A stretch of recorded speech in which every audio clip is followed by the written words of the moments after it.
Yeah, hey, welcome back to Tabletop Troops. Once again, I've sort of half decided on Critical Failures as our name, but I'm not confident about it enough to, be like, yeah, it's Critical Failures. But if you watch it on Spotify, which I know none of you have, because there's 0 views on Spotify, then you would see that it is called Critical Failures. Spoiler alert! Yeah, so it's a bit of a spoiler that none of you figured it. None of you found it was too secretly hidden. I still think F.U. Jordan was my pick. It would have won if we took it to the people. The people. F.U. Jordan. No.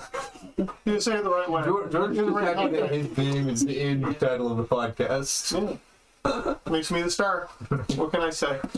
So today we're gonna read some Reddit posts, just as kind of like a subtext for us, just kind of shooting the shit about D&D and stuff. Mm-hmm. But yeah, we got some pretty intriguing Reddit posts that we can talk about, and we can decide if we want to post it, because we can comment on these posts and say something from our Tabletop Troops Reddit channel if we so feel that we should. And also, if you guys have any posts from Reddit that you want us to see and react to at some point, kind of put them on our page, or I'll start. I think I got a subreddit started. The first post is our Critical Failures podcast, so post it on the subreddit. We have our tech person today. We got a tech person. We got a very technical situation going on here. It's wonderful. Wonderful. So yeah, I mean, should we get into the first? Yes. Reddit Rip post? it. I have an opinion on everything. All right, this one starting off with a crazy one. Honestly, pretty crazy. Okay, just some subtext. Is it morally okay to eat a Kenku egg? A little bit more information on that, okay? It's my first It response. said that Kenku lay eggs every 48 to 62 hours. So if an egg goes unfertilized, how okay is it to eat that egg? Unfertilized egg, 100% okay Yeah, to eat. chicken egg. I almost said Fertilized yes, egg, fertilized. 100% not okay to eat. Oh, I you mean- agree here, Jordan? Whatever, it's a chicken egg. Okay, it's a humanoid, kind of, I guess. But there's places in Africa and stuff that literally eat fertilized eggs, a delicacy. So why not fertilized Kenku egg? because the Kenkus can speak. Not if they're They can Eggs. speak. They can't actually speak. They're an a good intelligent point. creature. Yeah, it's probably wrong to eat intelligent creatures, but then again, we eat cows and they're smart enough to be a cow. Let's let's go down some of the comments. Can you scroll down a bit, Lord? The first one. Whoa, you gotta. Me and Jordan put our 2 cents in. What about you? I can't see it being okay. No. Neither side, unfertilized or fertilized. I mean, why would you eat it? That's just straight up eating a Kenku. No, it's just an egg. And Yeah, sometimes you crack an egg and get the little blood spots. If I eat a chicken egg, is it eating a chicken or is it eating an egg? I think it's bad, which kind of makes me rethink my stance on eggs. Well, if you want to be honest, in a world where you can kind of speak with animals and stuff like that, should you eat anything? If you ask the rabbit, should I eat you? He's gonna say, no. That's a bad idea. The real question is, do the Kenku eat those eggs that go unfertilized? Because I'm wondering if it counts as cannibalism, right? If we eat them, are we cannibals? Because we're all humanoids, right? I think you can eat a centaur because they're a fake creature. Yeah, I guess. I mean, it depends. Why not? Humanoid label, what makes them I think edible? that's where we draw the line. The humanoid label. So a satyr, you get to eat 100%. like a satyr. I don't like goat, but if I liked Just the enjoying back goat, half, maybe. I just eat the top half. The back half's the goat half. I don't like goat. But you do like man? He's not a man. He's a fae. We just went through this. True enough. Oh, yeah. I couldn't dig on Kenku eggs.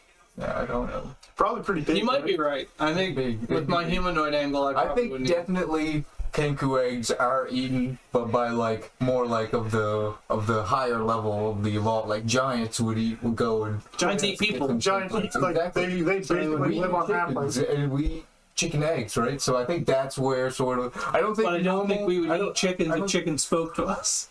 I'm not sure about that. If a chicken said, "Hey man, don't eat me," we'd be done as society eating chicken. True though. All right, let's I think you're giving somebody Here's a good example. All right, we don't eat parrots. And They don't parrots really mimic- talk. They're basically kinkus. Yeah, but They're not. They're even a step. They're like a dumb kenku. not much meat on a parrot. Yeah, right. It's a good point. Would you eat a parrot egg? They probably don't drop eggs very often. Listen, would. I knew. kinkus have eggs. That's a look at They're talking about one every 2 or 3 days. So you just got tons of eggs all over the place. You're like, what are they gonna do with Not a them? real good egg laying. Like chickens and stuff lay them once a day. No, but like you're still gonna have like by the end of the week you got 7 or 8 eggs just sitting there. You're like, So what Jordan's saying, we have to eat them, and they're going to overpopulate. well, they're not because they're unfertilized.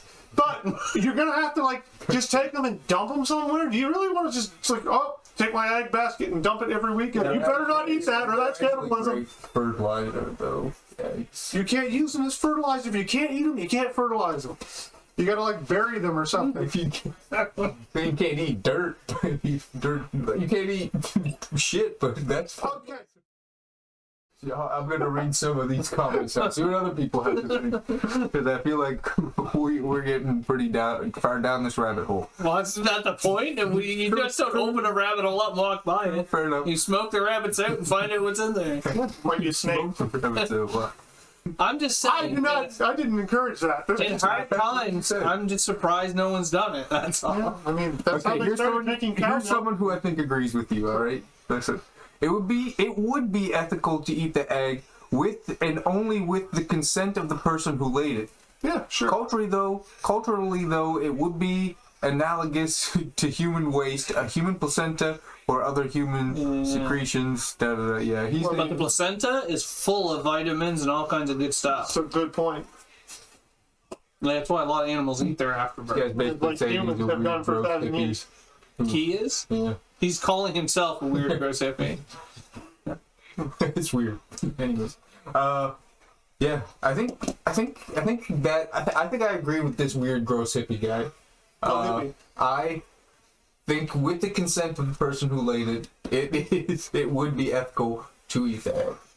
What if you really enjoy it? Because what he said, it's the same Are as you looking for any the other cotton? sort of excrement, right? Like if you wanted to, I mean, whatever. Well, there's Do those some coffee really gross beans that stuff. get out of cat's poop, right? Like, Well, yeah. it's not that big of a difference. Cat doesn't care that you take the coffee beans and eat them. In fact, it liked that it ate the coffee bean. That's how it lived. You gave it food to sustain its life, and then it. But shit on the you. question is, it's a slippery slope. It is a You slippery find slope. this one kenku that's like, here, Ethan, eat my eggs. Then you get addicted to it. Then all of a sudden she's like, I found a life partner, and now my eggs are getting fertilized, and you're cut off of this egg booty train. Yeah. Then what are you gonna do? You're gonna go around like stealing eggs from like cribs and just cooking them up and eating them? You just got to be normal about it. I Just, feel like you're gonna you're gonna be in for some shit down the road. Would I eat? If I was like trapped on an island with a kenku, yes, I'd eat these eggs all day. I mean, Or her if eggs you all day. can't eat them, and by Jordan's logic, if we can't eat them, we can't use them for anything. We definitely- Then what do you suppose that are done Egg fights. with them? no, the wife Like, was. you know, like Crushes you know, down like The worst. The worst of all. Halloween, they give them to the kids, and when Don't eat them. when they don't get good candy, they just hurl these. No, giant that's eggs. unethical as well because they're we can't eat them. We can't bury them in the dirt. They're just like Why can't I throw them in a house? because there's I would throw them at a house. I'm with you, but I would also eat the unfertilized ones instead of throwing them at the house. Maybe we do both. Maybe we get the unfertilized one for Halloween. I'm actually starting to agree that you can eat them. You can eat them. The thing that bothers me is that they're humanoid. Like, They're not humanoid. As long as like you're not forcibly like making a kenku like Yeah, don't like chain them lay up. eggs for you. describe forcefully. What if I say I'll give him a gold piece? That's That's a all great. right. Yeah. That's a deal. What if he wants 3 gold pieces and I say check Hey, him out, haggling hit him is with a legal. pipe and tie him up my basement? If you rolled a good, That's when If you go rolled a good into check, force you deserve it. Sort of. Where was the line though? Lead pipe. It's very clear. All right. All right. So tell this guy that he's asking the wrong questions here. I think that's true. Kenku eggs. The real yeah. question is, what do you do with the eggs if you want to eat, like if you don't eat them, right? That's the question. Because No, I understand where you're coming from, but I think that you can. I guess it wouldn't feel comfortable eating them, especially like if I was to come over to your house and you would cut a chunk of your body off and fried it up and said you can eat this, I'm not gonna eat it. Like if I know it's Kenku and I know this come out of their body, how could I eat it? Yeah, that doesn't change the point, but it What does. to do with it? I think you Push just it. let them decompose in the backyard. Maybe plant That's- flowers in them or something. Yeah, but we can't use them as 48 fertilizer. hours. There's gonna be so many. That's what I eggs. said. It's like a chicken, right? Chickens lay a whole shitload of eggs. We're not supposed to eat the chicken eggs. We just happen to find out that chicken eggs are tasty, right? In the natural world, there's just going to be chicken eggs everywhere, right? And now we've solved the problem for way too many chicken eggs by, trapping a whole bunch of chickens and producing way more than we would otherwise. That's how we solved it. So it's the same as the Kenku. The Kenku have a problem with eggs. They probably evolved that way, to survive. But now they don't need to, and now they got to get rid of this backlog of glut of eggs. So you know what? You do something with them. I think here we go. Here's our answer. The real question here is how are you getting these eggs? Because I think that really Ethically, is yeah. ethically where it comes down to. If you're like stealing the eggs from a Kenku nest or Yeah, however, you got them if chained you're up. giving them, I feel like you can eat them, like, or use them however you feel necessary, right? I like it. I mean, that's what I thought. Yeah. I mean, this is a gray area shit, but I mean, I don't know. I'm not gonna eat it. Not, I'm 100% not eating Yeah. Kenku eggs. In fact, in the D&D world, I don't know if I'd eat animals. The fact that you can speak with animals is a crippling mindset. it's true. That is I'm telling true. you, it is weird. If you ask the rabbit, should I eat you? And the But at rabbit the says, same time, no. the druids are gonna get mad at you for eating the plants too, because they can speak fuck with plants, plants. fuck plants. They can speak What a with plant plants. gonna say to me? Nothing. I'm gonna say, Alright. You can't chase me. I've been growing here for 250 Alright, years. post it, Please Lauren. don't cut me down. Would it be Big okay to orange cut button. a tree down? No, Why not? because it's a Just so they can move. You're not gonna build a house. and- dog too, which is one of the things that you were You're like, gonna eat Kenku Yeah, eggs. reproduce, right, brother? probably, yeah. Do tree shit. Yeah, Put it on that'd be tree sacks. murder. Yeah. Boinking on Yes. the forest. Just the next one. Hey, Oh, if two tree ants have sex in the woods and no one's around, can you still hear it? I would bet you they don't. I bet you they just, spit pollen all over the place and then. Disgusting. Yeah, but I mean, there's no screwing involved. They're just standing there all day long, forever. Technically, they're both there. So like a squirrel that lives in a tree ant, is that like in like a hole? Is he like violating that tree ant? Probably. It's a parasitic relationship, probably, Yeah. for sure. But Would be storing his nuts for the winter. It could be symbiotic. Could be eating the bugs out of it. That would be okay for the tramp. right? Yeah. Yeah, I mean, things work. Possible. Get a nice house, get some food, All right. tramp gets to live longer. Like, go into something a little bit more wholesome here. Wholesome. Complete change in direction. This guy, he's having his first campaign. Hey, good for Nice. you, bud. Does he really want advice from us? Running, The answer is yes, of course. running a brand new campaign for two high schoolers who've never played D&D. This is also my first time as a DM, so here are some questions I have. I've started at, first of all, we'll go one by one with these. I'll read it and then we'll talk about it. I've started at level 1, wanted to go with a full learning experience. When should I have them level up early game? I think to level up is one of the first things you want to get them to do. I don't know. It's I- Get them to would- play one time and then you get them to level up. No, that's I absolutely. think you've got a lot of problems at level 1 because They've never played, at least D&D, perhaps never played a role-playing game. probably. I feel like you don't want to rush them. I think you wait until they have a strong grasp of the core mechanics. Especially like since leveling up understand- the kind of a thing. that once has they to be done. understand what the dice are, once they understand what actions they can do, once they get a grasp of how the skills work and everything works, then then you can level them up. I mean, But I would take a very slow leveling up approach. And once you see that they're getting the game, then get them to level 3. And then from there on, once you feel like they've used their new skills enough, then you can keep leveling. I think my biggest fear about leaving them at level 1 is that level 1 is an absolute death fest. And that could leave a bad taste in a lot of people's mouths. So I would suggest even playing level 1, but giving them more HP. Yeah, So that they you don't die. Because otherwise, like, level 1 is a hard time. It's good for learning, because there's not a lot of skills. But it all depends Simple. on how many much combat they're running. There's only 2 of them, so they might not be running much combat.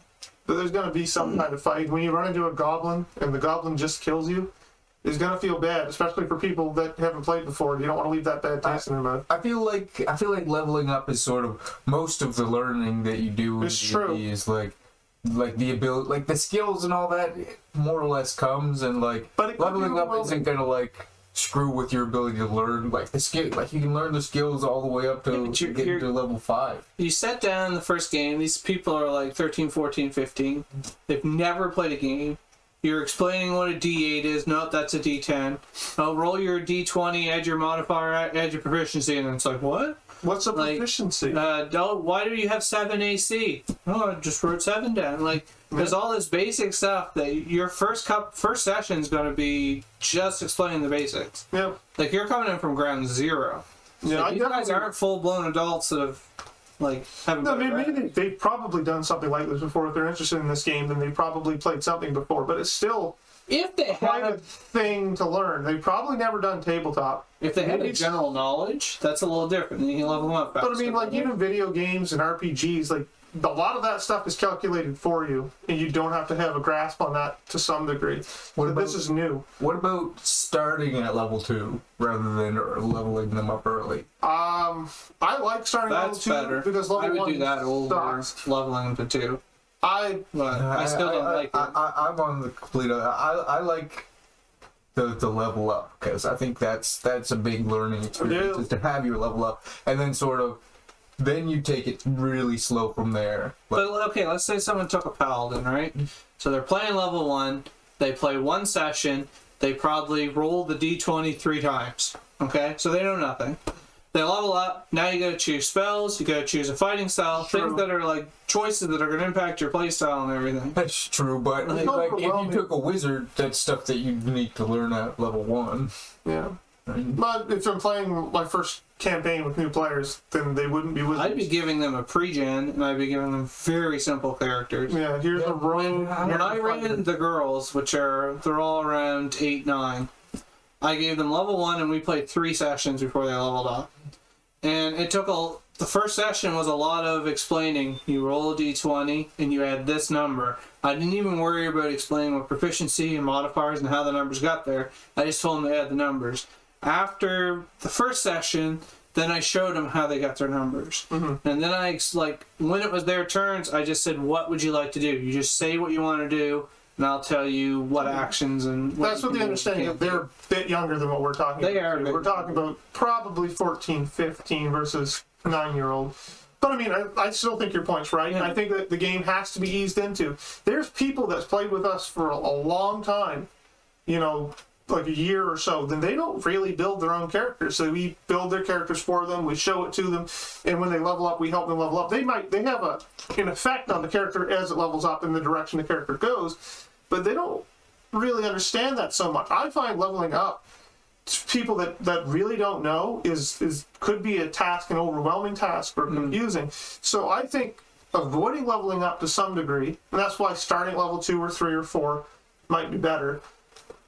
Might be better just in general for learning the game. If you want to start them at level 2, the thing you gain is they'll have those abilities a little bit longer Yeah, to learn, but like it is all class dependent. but A rogue isn't going to have a lot of difference from level 1 and 2, neither will a fighter. Most Like a fighter classes gains action HP is really the factor because those You get more combats speed, are yeah. just so bad. But like if again 2 players, you're gonna have super easy combats. I would hope anyway. Yeah, but I mean, I would Goblin even was, just use like minions and stuff against them so they can get a that's a feeling of good it. advice for learning. But yeah.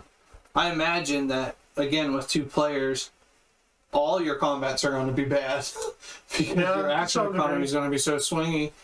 I know, but they're gonna fight one guy, or two guys, which should help the cause. But you're right, it's swingy. I just know that at the low level, when you fight a goblin who's got like 15 AC, even though they got like 8 HP, they could be 2-hit monsters, and they've got a big AC when you're only adding 7 or 8 to your attacks. Like, and they hit fairly hard for half the characters in the game. Probably only have 10 or 12 HP. I would suggest for 2 people to give them a pet. Like, Yeah, go find a CR1 or CR half creature. maybe Just- one that the DM controls.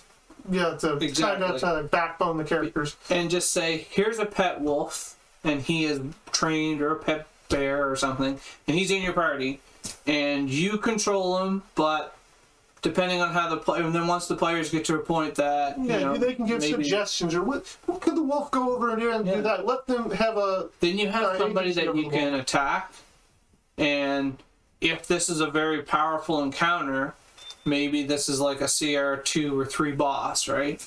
You have this boss run in and smoke that bear, right, with his big attack, and then the players will see, oh man, that bear just took, you know, 8 to 9 damage or something, and it's like, oh man, that's going to kill me, so then that will maybe change their tactics, and you won't feel bad about killing the pet. I mean, you could even use the wolf to, you know, depending on how the battle's going. If you want the players to have a chance to learn to fight, you have the wolf back off, fight something in the corner. Yeah. Whereas the real combat's going on over here. And if Exactly. you see that the combat's getting bad, the wolf could join in and help the party. It doesn't really.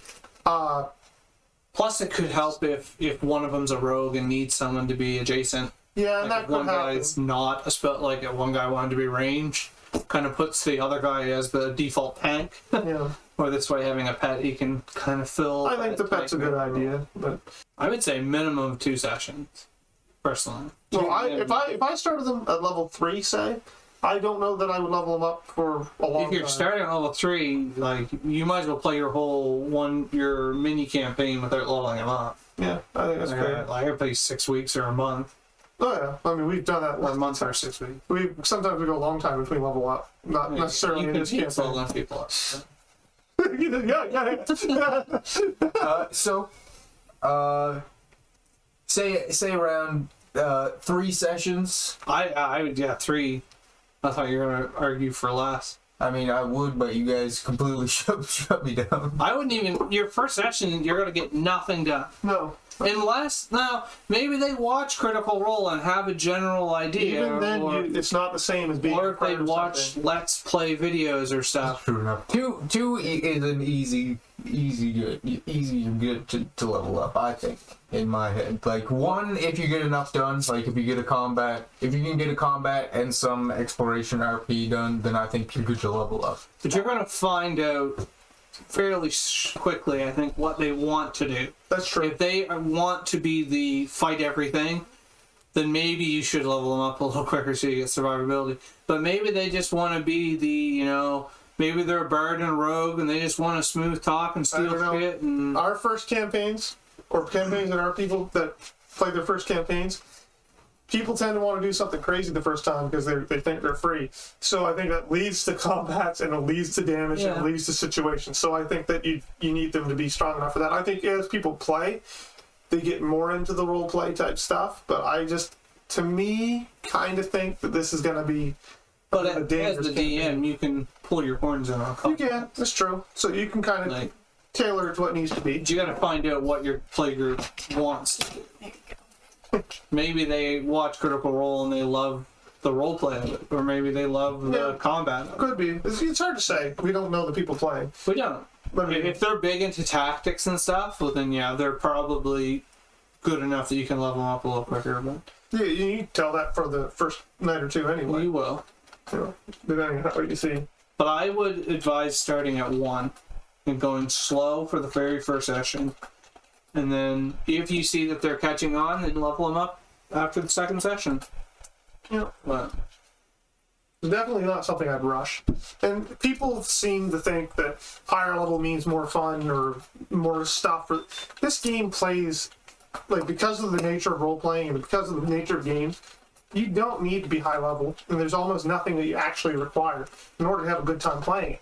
So if leveling up is just going to confuse them and take that fun away from them to some degree, then stay low level and have a good time doing it until they really know what they're doing, and then maybe later on they'll want to level up and yada yada yada. But So the question number 2 that he has is, Oh, that was only his first question. yeah, his first I question. only got like 4 of them.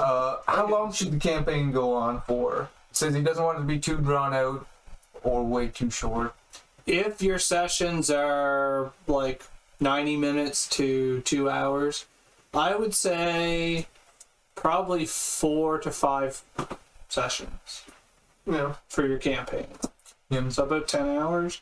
But it all depends on What the players want. what your time. If you're playing for 3 hours, like you can do those like box adventures, like the starter set and stuff, probably in about 10 hours. So, Oh, that's a harder question because different people are going to want different things. The shorter, like, don't build the big bad that's ending the world and their first quest is to go kill rats. Forget about the big bad. Just kill the rats. Yeah. Take it very, very small steps, and one-shots can spin into campaigns, but don't start off with the idea that this has to be a big saga. Your 4-week or 10-hour campaign that the rats are stealing the cheese. Yeah. You could beat that guy, and if you like it, if you like the characters, you don't want to change anything, then you find out the rats stole the cheese, you beat that, and then you find out that there's a reason that the rats were coming here to steal the cheese, and then that can roll on to any number of possible stories, and it could start with humble beginnings. It all depends. Like, if he's running it, they're high schoolers. Is he running it at a library? Like, if they can play for at least 90 minutes, like that, I think that would be fine. and just kind of do an arc and kind of be like, yeah, and that's D&D. Yeah, what do you think of that? So they can be like, yeah, like, or either, yeah, let's do like a big long campaign like Waterdeep Dragon Heist, where it's still like learning, but it's longer. Yeah. Or like even like jump into something heavy. Or I like, wouldn't. no. I definitely wouldn't jump into something heavy. He says 3. RP is going great. Combat needs some work. They're new, so it's understandable. How should I try to show sequences during combat without killing them? Show consequences during combat without killing them. Oh, they're doing Capture radical stuff. people. That's the easiest. You don't need TPKs. You can have TPCs, which is total party captures. I know, but You can have guards come to their rescue and save them. Like, if they're trying to kill the bandits that are in the town stealing stuff, and you see that they're overwhelmed, bring in the town guards to kind of like scare off the bandits or I think something like that. Tactics it's a funny game, right? If your party's problem is that they're bad at tactics, then I think you build a game that understands that they're bad at tactics and accept that, because you're not going to make them better at tactics just by slamming them over the head. If the party's problem is that they go into town and they think they can steal everything so the town guards come after them, then you put them in prison instead of killing them. It's all Give a community service. Could be a and then cool you play. go, But my point is, if your party is just not very good tactically, then time is the only thing that you can do to fix that. And D&D's a game that shouldn't be based on how good or how smart or how whatever you are. So I think that from that standpoint, just kind of let it organically happen. As a DM, then you create combats for that situation. And 5e is pretty tactics light. It is. But if their problem is that they're trying to steal from guards and stuff, that's a different story. Well, it all depends. Yeah, it depends on what. When consequences can mean a lot of things. It could If mean. they're being shitheads, if that's what they want to, if that's what you want to run, that's what you want to run. But like, you can even tell them, like, look, you steal from these guards, they're gonna come after you, and they outnumber you. The town's got to come after you. Do you still want to do it? Yeah. And then if they say yes, then you've warned them. Well, you run them out of town, and then you have the guards chasing them. Like you My guess is that'll get boring quick probably. when they light places under fire. Right. But I mean, But like, consequences are they in a bar and they pick a fight with a guy, or they're antagonizing somebody and then a big bar fight happens. Yeah, like, but I there's also- different wonder, like, to read that. if you're in a combat with a bunch of monsters, right? A couple bears and this and that, and your guy walks in the middle of the bears, and this is a combat that you intended them to be in because that was their adventure, and that's a bad spot for the guy to be, or the other guy doesn't quite know that he shouldn't, point his burning hands at the party. Yeah. Like, I don't think you punish the party for that. But you can show the players' tactics. You only have 2 players, right? That's going to be running on tactics, too. If you bring in 2 guard NPCs, and let's say that there's 5 thugs that they're fighting, maybe he's playing with optional flanking rules or something. Show the tactics through the guards. Show what the guards do. Like, have a big heavy shield guard go in first to hold the guy down, and have the spell casting guard stay in the back. Like, and it depends on how bad their tactics are. The rogue shouldn't be standing at the front because he gets hurt real bad, but the guy with the big shield doesn't. Maybe even mention it to them that the guard is doing really well taking these hits, right? Exactly. And you're a rogue and you're just not, or you're a wizard and you're not. And so if you stand behind the guard, then maybe the enemies will be distracted. Like, let that be known to them, right? There's nothing wrong with telling them that. His last question is, if one of the 2 players ends up dropping out, doubted but like to be prepared, what are some ideas of what to do? So that mean you're left with one player? One player? People do play 1v1. Yep, I knew a guy at work who played, he said, for 14 years, 20 years, something like that. He was an old guy, 50 or so. And he'd been playing since first edition with his same friend, just his one friend, who was the dungeon master and the other player in the campaign. So they played those 2 guys as the 2 PCs, and his friend was also the dungeon master. And they did that for years. They loved it. So, I mean, you can do It's 2 gonna players. quadruple the work effort of the DM Probably. to Yeah. run a solo game. You're gonna have probably not much combat, which means you're gonna have a lot of RP or skills challenges, Yeah, or like puzzly type things. if that's what you're into, yeah. But I mean, you can do it.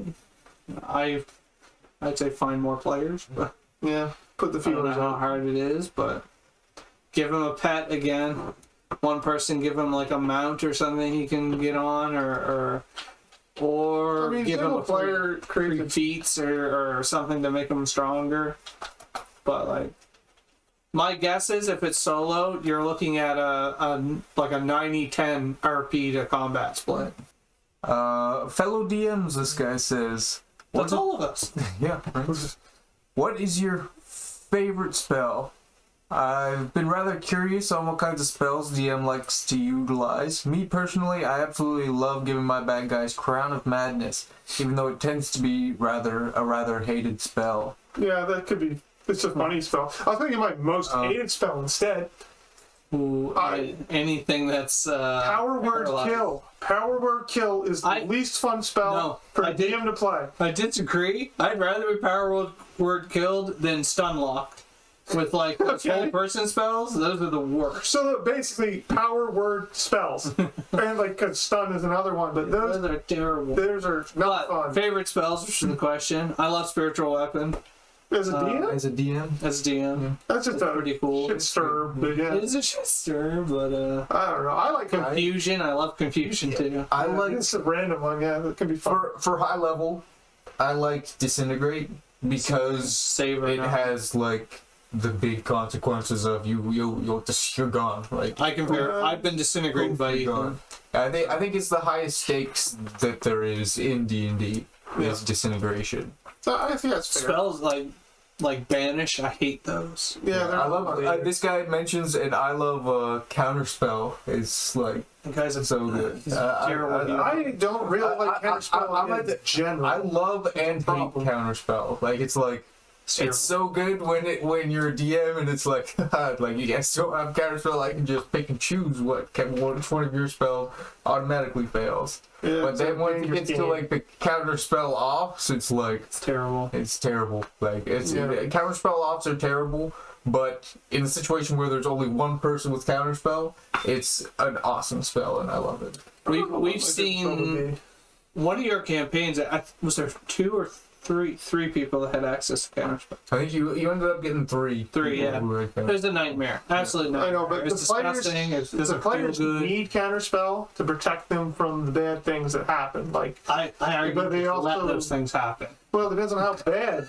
I think that it's like, if we got access to a lot of counterspell, then the DM starts throwing a lot of massive spells at you because they have to beat your counterspell. But then, if we don't have the counterspells because of these master spells, then it's just you gotta stop It elevating becomes somewhere. counterspell makes it an arms race. It does. Is that exactly what it Because is? if the party has 3 counterspellers, then the DM might think, well, I need 3 counterspellers just to be at even footing. And it's not fun for anyone. When the DM wants to do his cool spell and the party just says no, but the party also wants to do their cool spell and the DM says no, then everyone's just saying no, and it's not fun. So I mean, I would, Nobody likes no's. if you want Everybody to likes yes. if you want to get rid of counterspell, then I think you get rid of some of the overbearing, unfun spells too. As a DM, you just don't use those, and then it becomes more fun. I think the players can do what they want because that's what the game's for. Favorite spells though, I don't know. I like Wall of Haste, I Fire. love haste. Wall of Fire is always fun because Low, as a player, one of my favorite low level spells, and by that I mean level 1. My favorite level Okay, 1 hey, spell. good idea. Everyone pick like 1, I'll go 2, 3, and we'll go through and we'll do one of each of the levels. My Here, favorite take a level 1. 1 spell is Dissonant Whispers. I love it. Dissonant You Whispers put awesome. you get people to move. You do damage. Hypnotic. Like there's other better It is better first level spells, but like as a bard, like in a bard main, Dissonant Whispers is it's too good. Yeah, I love spiritual weapon. I did that for 2. Yeah, you set that up. I did that, but I don't know. I also healing spirit's pretty cool. But like I have a homebrew fix for it, so it's not To me, breakingly strong. These spells are like they're just good Invisibility's spells awesome. you're talking about. I'm thinking when they ask what's your favorite spell to play as a DM, it's something that makes a difference. That's why Dissonant Whispers is a better example than because I get the Jordan point. it does something. It tells the players to move. It does something so they go over here and then all of a sudden there's something bad there. That's exciting. Spiritual weapons like there's a weapon chasing us around. Yeah, hit me in the fucking face. It's good. It's good as a DM because you need it to get the backline speed. Yeah. Yeah, it's good for that. Yeah, And it does doesn't stir the OHKO thing. anybody. It chips away at them. It is chipped. I think it's a good spell. Well, how about a third level 1, Jordan? Yeah, I don't know. Let's see what we have. There's so many. You got the pick of the litter here. I know. The third level is where the game breaks for spells. Yeah, but I mean, like haste and stuff like that, I think is not as fun. Well, haste is an amazing spell. Well, it's not about. This isn't to me about being an amazing spell. It's about a spell that has an effect on the game in a way that's fun. Haste is your monster's stronger now, right? And If you break concentration, which is what now you're focusing on, it's a huge strategic thing. Like Yeah, that's if, why I if, like- if the wizard in the back hasted his goon and sends the goon at you, you know we have to do everything in our power to break the haste concentration. So No, then yeah. the goon loses a turn. yeah, it's interesting. I agree, but it's interesting because it's powerful, not because it did something. I mean, it is interesting when it causes all this big change, right? I'm just not sure. This is a hard question, which is why it's a good question, maybe. Like, I just look at level 3 spells quickly. Like, Fear meets your running around criteria. I know, that's interesting. I don't know, like, I think that slow's more interesting. Have you ever had slow cast? Slow sucks, okay? Yeah, I wouldn't put that in the top Nobody because ever it just cast slow. hurts players and it makes it unfun. The same with Bane. Like people don't cast Bane on people. No, they don't. Hypnotic Pattern is a 2, right? Oh, Is it 3? Oh, 3. I mean, like, spells like that, I'm about to check. I can't remember. I don't see it in 3. Hypnotic Pattern's brokenly strong, but I thought it was 2. I might be wrong. That's a good example of a spell that does something. But it locks people up. Pattern's 3. Yeah, You it know, does. as a player, you never want to hear, start my turn, roll my d20. Oh, I didn't roll good. My turn's done. Oh, now I'm out.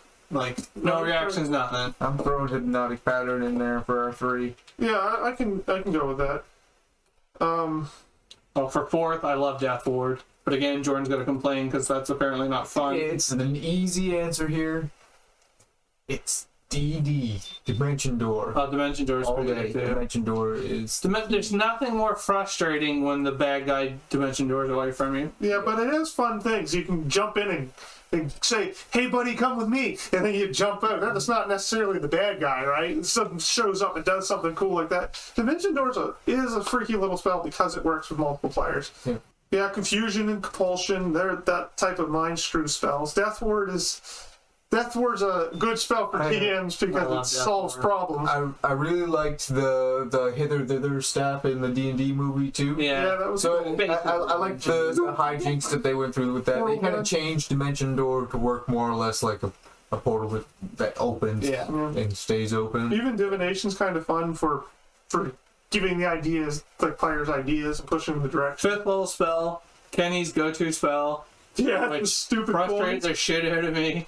With Animate Object. But that's cool. That is a cool That was spell. cool. And his whole character is built around that spell. But as a like that, there's so much you can do with it. You can throw a handful of coins like Kenny does, and the DM's just like freaking out. Or you can turn a statue, Yeah, yeah. come alive. Or like there's just limitless things that can happen. And when I say statue, it could be anything, right? It doesn't need to be a gargoyle. It could be a friggin', I think that's good enough for our list. The higher level ones, like Yeah, they're all good They're all anyways. broken. It's true. Digby's hand's fun too, actually. A few It grabs things. a few comments here. This first guy said counterspell. No. Should be I agree. I agree. Dream. But you can drop so much exposition. Yeah, but he said specifically for exposition. I guess as a DM, yes. But other than for that one specific reason, I don't see much of a reason for Dream. Yeah.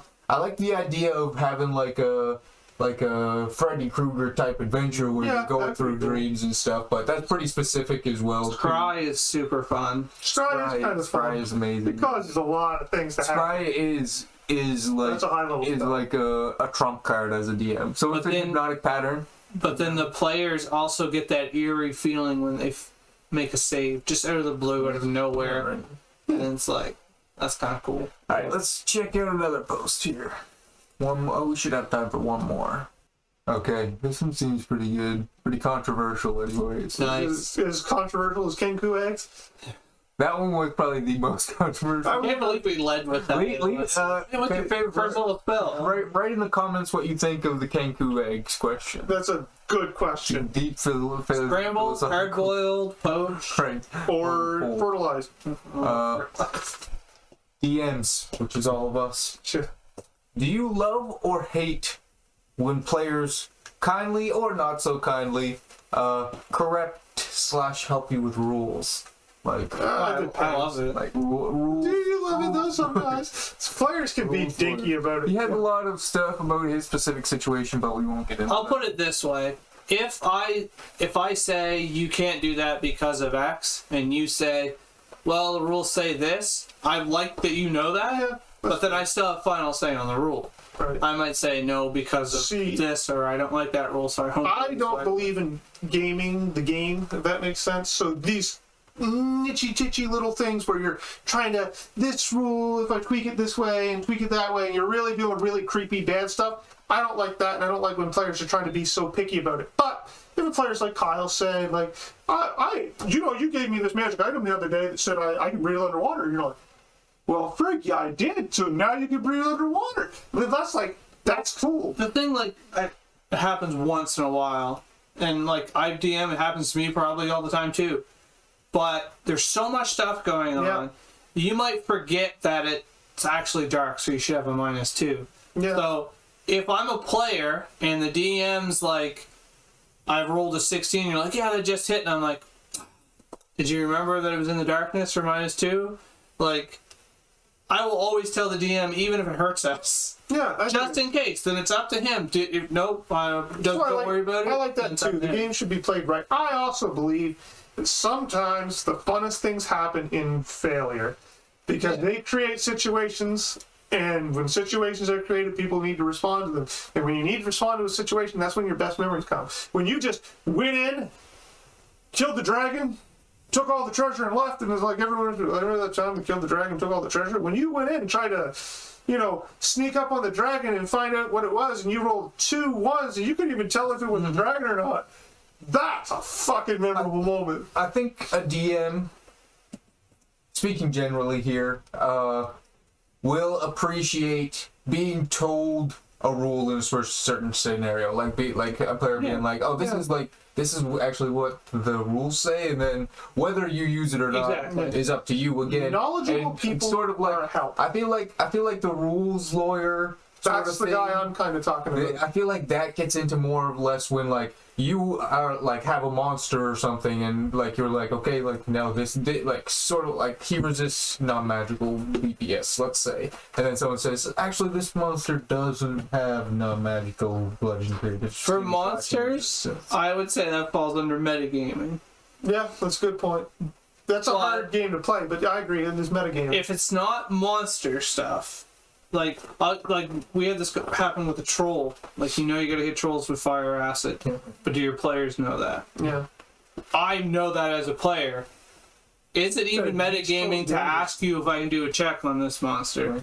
There's gotta be a line there. Your players live and breathe in the world. If a troll, people might know about trolls, so I feel do a check, but if you fail, if Firebolt, they'll say I failed that check, but Firebolt's my best cantrip. Yeah, no, it's good. Do I go out of my way not to use my best When cantrip? I come into battle, and I use Firebolt every battle anytime, like if that's my go-to spell, then I'm casting it, even if Exactly. it works out for me. But that's not metagaming. That's called playing to your character. And I think But what playing to your if- character is important. What if fire? Let's say it was the same thing, but ice was its weakness instead of fire, and you have Firebolt and Ray of Frost, and you fought the monster and it dropped to 0 and come back up, and dropped to 0 and come back up. At what point would your player think, well, I got to try something else? Yeah. Like, there's a fine line here for that. But I agree. Like, if you said the thing resists BPS, and then I know that the monster as written doesn't, I know, but there's this. I wouldn't even say that. That's to me, that's not a rules thing. That's How many times does a DM take a monster and then do something completely different with it? 99% of the And time. the DM decided this is my boss fight. Like you do all kinds of crazy stuff with dragons, with like Yeah. their armor and stuff. People don't do that. Dragons don't even get BPS, but yours do. That's cool, right? So if I decide my troll is doing something slightly different than every other troll, and maybe. that other guy is Maybe it's poison that shuts his regeneration on. right, or something. maybe he has BPS. Maybe it's Because it says he has BPS, and maybe fire turns off his BPS instead of regenerating. Maybe I'm trying that. Maybe I want to see what happens. And that's the DM's prerogative to come up with, But, that like, type of stuff. I like if you were to make if you tell me make a save or tell Jordan, for example, you say Jordan make a save, and Jordan rolls the save and makes it, but I know Jordan should have had disadvantage on that save, and Jordan's my teammate. I know. I feel like I still have to say, you should have had disadvantage on that. I know. Roll a disadvantage. I would. And then if you as the DM, you can do whatever you want with that information. But I view that as no different than if I was to roll a 12 and tell you I rolled a I really have no problem with being tight on the rules. I have no problem with my players being tight on the rules.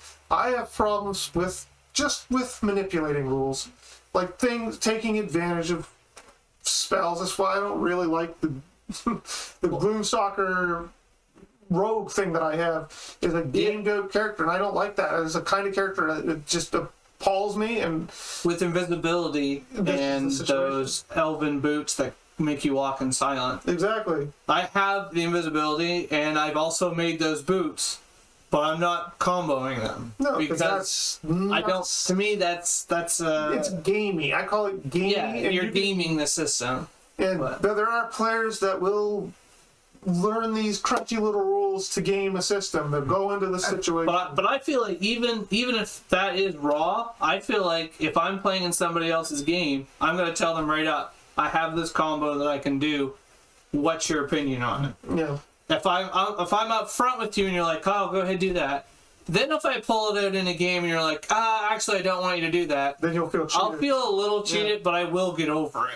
I might then ask you if I can change something because I only took the spell for whatever Well, especially reason. since she just told me I could do that. I feel like it's sort of like a different situation than getting It is. corrected on rules. It is. But in that situation, I feel like if it's not something that you've already come across and Yeah. already homebrewed for, then sort of just see it and sort of like bring up to your party, be like, yeah, that was kind of gamey. Like, Yeah. should we do something about this? You're and go almost on? But- always better But having for, that for conversation. this specific, like being corrected on the rules, I think is always a good thing. Always a good thing. With the one caveat that you are trying to be helpful. Like, Right. if you have any other intention other than trying to be helpful, then it's probably toxic. I could tell stories. Here's a good example. If every time someone goes to climb a tree, you say, "Give me a dexterity check," and I'm like, "It's actually strength," and you're like, "Yeah, I want dexterity," and then the next time I'm like, "It's actually strength," and you're like, "I want dexterity." Eventually, I'm just being annoying. Right. Just get over it. Yeah. He shows What about you if you're a dexterity. dwarf, so you have to use dexterity? What if that happens? Like Yeah. that was, that was a DM, but that was I will always say, like, because a lot of the time, like, there's so many rules in these games. Like, Yep. it's easy to forget. Oh, should I do this at disadvantage, or should I add a +5 or a -5? And it's Well, like, use that is your strength. cover? Strength is a good example. In a lot of games, climbing a tree makes sense to be dexterity. That would be my natural thought. I know it's strength because we played this game for 100 years. But if the person thought it was dexterity, I wouldn't think they were crazy for doing that. But, that's just not the way it is. So, I mean, I don't know. The DM does still get the last choice, but Yeah, it's the DM's got to. I guess there's a comment. The DM, if the DM is being a dick to you, then you can be a dick to the DM too. I don't think that's a good I spot think to so. be in. It's not. It probably means you're in a game that you shouldn't be playing. I would say But it's that's how it's gonna be. I don't mind having a very short debate on something. Like, Yeah. if I say, "Hey, can I climb this tree?" and he says, "Give me a dex check," and I say, "Well, it's actually strength," and he says, "I want dex," and I'm like, I might then say, I might ask him why he wants dex, or I might, but like, I'm not going to carry it on for more than 1 or 2 sentences. No. I'm just going to give him what he wants and move on. I can At the understand. end of the game, then I might voice my concerns, like, I really dislike that you want dex for climbing. I feel like it ruins the game. That's probably not a good example, but it could be a different rule. Yeah, that there's ruins lots the of game. rulings that's been done before. Yeah. Maybe you decide that death is at 0 and there's no death saves. And I think that ruins the game. I'm going to come to you at the end of the game and I say, I think this really ruins the game or my experience in it. And you're like, "No, fuck you. I want this." Then if it really bothered me that much, I'd probably tell you that I'm probably not going to play in your game. But I'm going to come up to you. Like, I don't feel like it gains anybody anything to not voice their concerns about rulings and stuff. But you got to do it at the right time. You got to be doing it positively too. Yeah. You can't just be like busting balls or being Right, like, nasty. yeah, Ethan, you're fucking Jewing me because, I have no dex, so that's why you're making me roll dex. And Yeah. it's like, All these dex saves because I don't have dex, and you know it. I mean, we've played lots of games, and I've had some DMs that I would say are better than others, and some that are worse than others. Ethan covered. So for just those reasons. So That's all the time we have for this episode of Critical Failures. I still like our rogue name of F.U. Jordan. no, F you, So Jordan. let us know what you think about all these topics that we talked about in the comments, possibly, or on our subreddit. On Spotify, even. r/Critical Failures On Twitter. on Twitter. It'd be nice to get And, you on Spotify. Maybe post any Reddit posts in our subreddit of what you want us to react to next. I'll react to anything. So we'll see you. I'll eat a cake away. Inside. Those of you who are here right now, stick around. We're gonna start D&D right up next. All right. Yeah. All right.